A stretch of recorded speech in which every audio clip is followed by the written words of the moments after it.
Hi hello welcome to Aadya media. నేను మీ పవన్.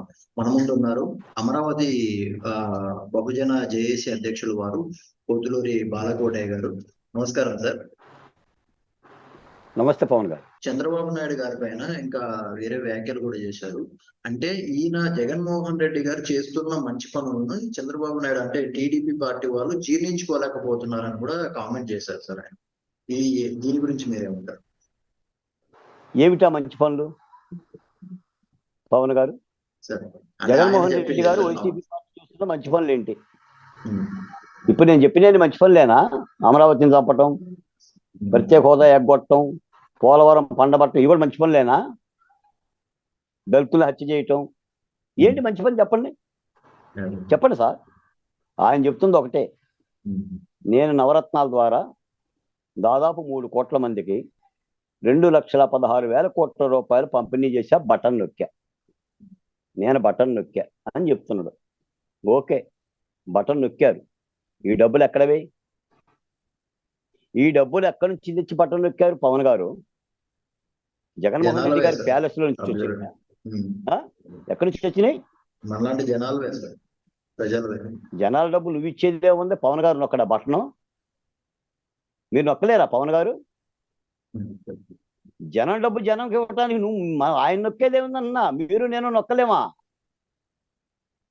విద్యుత్ ఛార్జీల ద్వారా దాదాపు ఏటా 30,000 కోట్ల రూపాయలు వసూలు చేస్తున్నారు. యూజర్ ఛార్జీలని, సర్ఛార్జీలని, అదనపు ఛార్జీలని. ఇసుక ద్వారా 2,000 కోట్ల రూపాయల ఆదాయం పొందుతున్నారు. మద్యం ద్వారా ఏటా 25,000 కోట్ల రూపాయల ఆదాయం పొందుతుంది. మద్యాన్ని 25 సంవత్సరాలు తాకట్టు పెట్టి మరో 25,000 కోట్ల రూపాయలు అప్పు తెచ్చారు. 56 నుంచి 16 మంది ముఖ్యమంత్రులు ఉన్న ఉమ్మడి ఆంధ్రప్రదేశ్తో పాటు ఆంధ్రప్రదేశ్ అప్పు 3 లక్షల కోట్ల రూపాయలు ఉంటే, జగన్మోహన్ రెడ్డి గారి 4 సంవత్సరాల ఆంధ్రప్రదేశ్ అప్పు 7 లక్షల కోట్ల రూపాయలు. ఈ రాష్ట్ర ఆదాయం 90,000 కోట్ల రూపాయలు. నువ్వు ఇచ్చింది 2.16 లక్షల కోట్లు. అసలు మిగిలిన డబ్బు ఎక్కడా? ఎక్కడండి పవన్ గారు? మిగిలిన డబ్బు ఎక్కడా? గణాంకాలు ఉంటాయా? శ్వేతపత్రం ప్రకటిస్తున్నారా? చెప్పేవాడు ఉన్నాడా? కాబట్టి నంగనాటి తుమ్మపరులాగా అబద్ధాలు చెప్పు పవన్ గారు. మిగిలిన డబ్బులు ఏమైపోయా అంటారు? జగన్మోహన్ రెడ్డి గారిని అడగాలి. అప్పు 7 లక్షల కోట్ల రూపాయలు పెట్టి ఈ రాష్ట్ర బడ్జెట్ 90,000 కోట్ల రూపాయలు. మద్యం వ్యాపారం, ఇసుక వ్యాపారం ఇన్ని చేసుకుంటూ మీరు ఇచ్చిన 2,16,000 కోట్ల రూపాయలు తీసేస్తే మిగిలిన డబ్బు ఏమైంది చెప్పాలి మరి జగన్మోహన్ రెడ్డి గారు.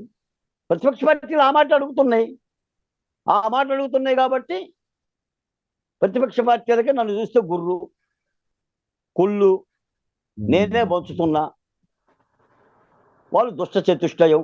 ఇంకో మాట కూడా వద్దాం, జగన్మోహన్ రెడ్డి గారికి మీడియా లేదా పవన్ గారు? మీరు చెప్పండి, నేను అడుగుతున్నా మిమ్మల్ని. జగన్మోహన్ రెడ్డి గారికి మీడియా ఉందా లేదా?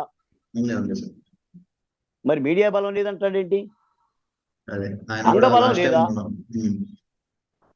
ధనబలం లేదా? కుల బలం లేదా? ఏ బలం లేదు చెప్పండి. అయినా నేను ఒంటరిని అని ఆయన వ్యాఖ్యలు చేశారు. ఇప్పుడు కొల్లాయి గట్టిన గాంధీ లాగా ప్రతోడు గాంధీ గారి లాగా మాటలు చెప్తే ప్రజలు నమ్ముతారా? దీన్ని అంటారు గొబెల్స్. జర్మనీలో గొబెల్స్ మహానుభావుడు చెప్తాడు, ఒక అబద్ధాన్ని పదే పదే పదే మాట్లాడితే నిజమైపోతుంది అని. జగన్మోహన్ రెడ్డి గారు గొబెల్ వారసుడు. ఆయన చిరునవ్వులతో కళ్ళార్పకుండా చాలా చక్కగా అబద్ధం చెప్తారు. ఈ రోజు కూడా మీరు గమనించండి, గాంధీ గారు చెప్పిన 3 కోతుల కథ కూడా పేపర్ చదివి చెప్తున్నాడు ఆయన. చెడు వినకు, చెడు కనకు, చెడు అనకన్న 3 మాటలని పేపర్ మీద స్క్రిప్ట్ రాస్తే గాని చెప్పగలుగుతున్నాడు ఆయన.